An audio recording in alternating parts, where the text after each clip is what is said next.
முறைகேட்டில் ஈடுபட்ட கல்வி நிறுவனங்கள் மீது நடவடிக்கை எடுக்கவும் அங்கீகாரத்தை ரத்து செய்யவும் அண்ணா பல்கலைக்கழகம் திட்டமிட்டிருக்கிறது.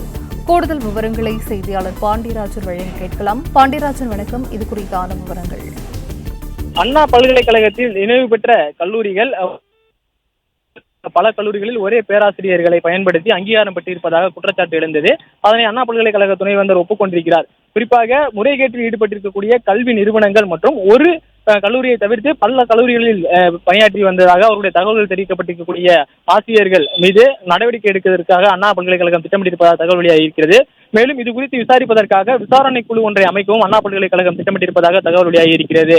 அகில இந்திய தொழில்நுட்ப கல்வி குழுவினுடைய சார்பில் ஒரு நபரும், அரசு சார்பில் ஒரு நபரும், அண்ணா பல்கலைக்கழகம் சார்பில் ஒரு நபர் அடங்கிய இந்த 3 பேர் கொண்ட குழு இது குறித்து விசாரணையை மேற்கொள்ளும் எனவும், இந்த போன்ற முறைகேட்டில் ஈடுபட்டிருக்கக்கூடிய கல்வி நிறுவனங்களின் அங்கீகாரத்தை ரத்து செய்வதற்காக திட்டமிட்டிருப்பதாகவும் தகவல் வெளியாகிறது. மேலும் பல்வேறு கல்லூரிகளில் முறைகேடாக பணியாற்றி வந்த பேராசிரியர்கள் வாழ்நாள் முழுவதும் அண்ணா பல்கலைக்கழகத்தினுடைய இணைவு பெற்ற கல்லூரிகள் மற்றும் உறுப்பு கல்லூரிகளில் பணியாற்றுவதிலிருந்து தகுதி நீக்கம் செய்வதற்கான பரிந்துரைகள் வழங்குவதற்கும் அண்ணா பல்கலைக்கழகம் திட்டமிட்டிருப்பதாக தகவல் வெளியாகி இருக்கிறது.